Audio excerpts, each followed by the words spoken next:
Greetings, everybody. I'm going to do a little bit of Gurdjieff. And the reason I'm doing this is because someone was talking about, sorry, I did not turn my phone off. Someone was talking about how we did this show about fathoming the gist. And who are we as people? What are we doing? And throughout all and everything, Beelzebub's tales to his grandson, Gurdjieff is talking to us. And I believe, as many others say also, that Hussein sort of represents us. We are Hussein, the grandson. And as he says on page 128, I'm quoting, "Now it must be further noticed that you, as a free brain being who arose on the planet Karatus," so he's talking to his grandson, but we could say Earth here, "are at the present time still only a boy of 12 years. And in respect of being and of reason, you are exactly like a boy of 12 on the planet Earth, who has not yet been formed, who is not yet cognizant of himself, through which being age, all the free-brained beings arising there also live during the process of their growing up to the being of a responsible being." And that first being, growing up to the being with a capital B of a responsible being, little b. And we are those children, we're the grandchildren. We're still, I'm not saying we're children like 12-year-olds, but in our understanding of the Gurdjieff work, when we start out on all this, we are like 12-year-olds, even though we could be 30, 40, 50, 60, 70 years of age and higher. If we're only just beginning, we're the grandchildren that are learning from the grandfather. We're the student, we're, first graders. So we are like 12-year-olds. And as we work on ourselves and work our way through doing the Gurdjieff work, we mature and obviously age as we develop ourselves. But it's not aging as in aging from physically as in this earth. It's aging mentally and in our hearts and in our physical bodies as well, of our understanding of the Gurdjieff work. It's like we're growing up, we're waking up. Whereas as this 12-year-old that we're being, as we start on this path, we're acting like a bit like a child still, wanting all the answers and wanting to find everything out for ourselves and thinking we know it all, as you do as a teenager, because after 12 is 13 and you become, unruly teenager. But on this way, we're being that child, that student, that pupil, who should also be eager to learn from our peers. And I'm not saying our peers, like that I've said before, that lead us into our mechanical programmed way of living. We're looking for the peers that will lead us to wake up, such as Gurdjieff himself and his books, which are like an initiation process when you read them, which is why he says read them 3 times. First time, just like reading a book, newspaper. Second time out loud to your, you don't have to read it to somebody in front of you. You're speaking to your higher self and your soul and your development. There's parts of you, your subconscious, that are all listening to this as you're reading it aloud. And then the third time you read it to fathom the gist.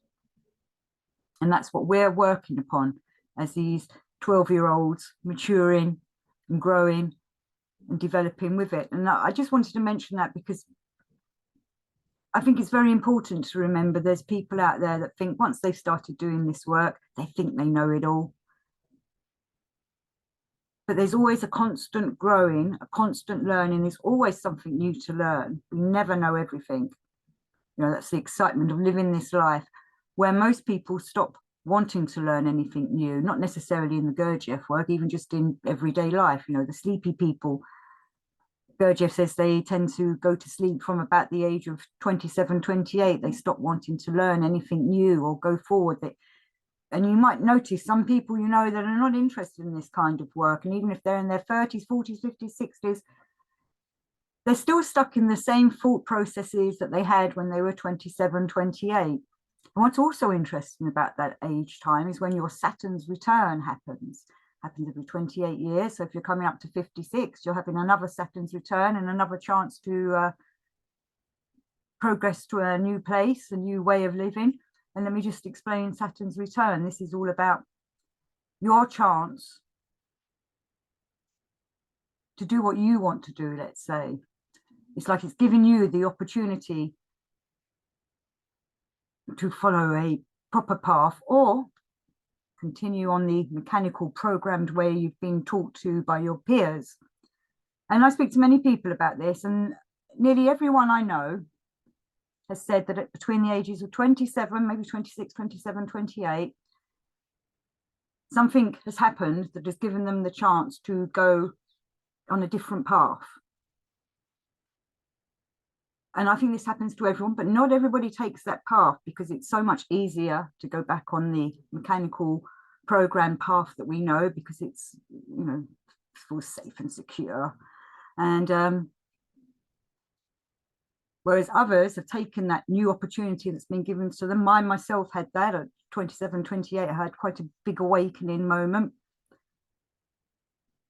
And I went forward with it.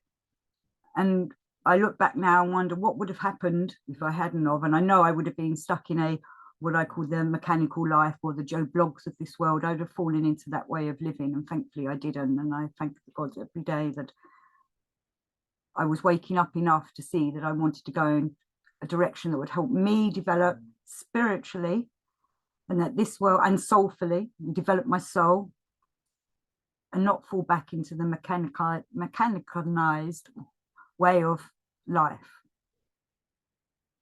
And I'm sure you've all had them kind of temptations of it be so much easier just to fall in with everybody, you know, the masses, and follow their kind of way, because they're all doing that, and you know, there's safety in numbers and all that. Where with the Gurdjieff work, it's teaching you to break free from all that, so you can be the true individual you're supposed to be. So it is like a growing up process, but not in the way that our peers talk about it. I was going to do a little bit more reading.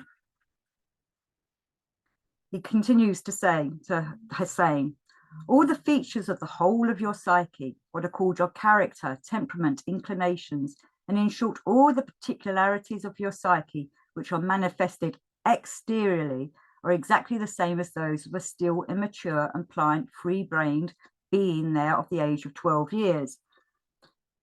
And I feel the masses, the sleepy people that don't do any of this kind of work, they stay like that. Well, we're developing those and breaking free of, you know, the, what was he calling it? You know, we're changing our character to be, well, we're bringing forward the real I that's within us. We're becoming aware of all the different characters that we have within us. And over time, as we work with them, the deputy steward comes out and gathers them all together. And then the eyes, the characters that are within us that want to do this work, begin to dominate. And I hope, you know, if you've been watching my shows for the last few years, hopefully you're seeing that change in yourself. And you're seeing that, you know, you're using your work eyes rather than your personality eyes, or the eyes that are trying to keep you on the mechanical way of life, of living. Instead, you're using the eyes that are helping you to wake up, to see through what's going on and help you, guide you, to help you develop your soul and your spirit within you, because as we know, this is a spiritual and soulful path. And Gurdjieff continues, and so it follows from all that has been said that although according to our time calculations, you are still only like a boy of 12 there on the planet Earth, who is not yet formed and not yet cognizant of himself, yet according to their subjective understanding and their being sensations of the flow of time, or he's talking here about how time's different to Hussein, to our time on this earth. But the reason I wanted to read that little bit was I wanted to say to you, for you, time changes when you do the work, and suddenly you realize that you're using time in a more qualitative way, rather than just, you know, living day by day, minute by minute. Though most people that are asleep don't even notice time go by, where you will become more aware of time and your growth as you develop. You know, it's not a race. No one's it's not a race to see who can develop first. So it'd be great if, you know, someone does wake up fully and become man number 5, 6, or 7 to help the rest of us that are still down at man number 4. So I suppose for those that understand the different men, 1, 2, and 3, and women, obviously, you know, there's the emotional man and the physical man, and the man that uses his intellect, and man number 4 is trying to bring the 3 together so that we're balanced, and then become man number 5, more awakened. This is what we're striving towards. Whereas I think what Gurdjieff is saying to us here is that all those that are still 12-year-olds are the people that are number 1, number 2, number 3. They're just not growing up. Where when you're doing this kind of work, it is a growing up way of being, a growing up of your inner self, your outer self, your soul, and your spirit. So that's what I just wanted to talk about in this little show. It's just a tiny one. I'm going to get back and do a few more Gurdjieff shows. Thank you, everybody, for following all the Maurice Nicole recordings. I'll be putting more of them out soon as well, which have been very popular. And I'm just glad that Maurice Nicole's, you know, back being read and being listened to and such like. He's a very important person, as is obviously Gurdjieff, which is why I've done this little show. So thank you all for watching, and until next time, peace.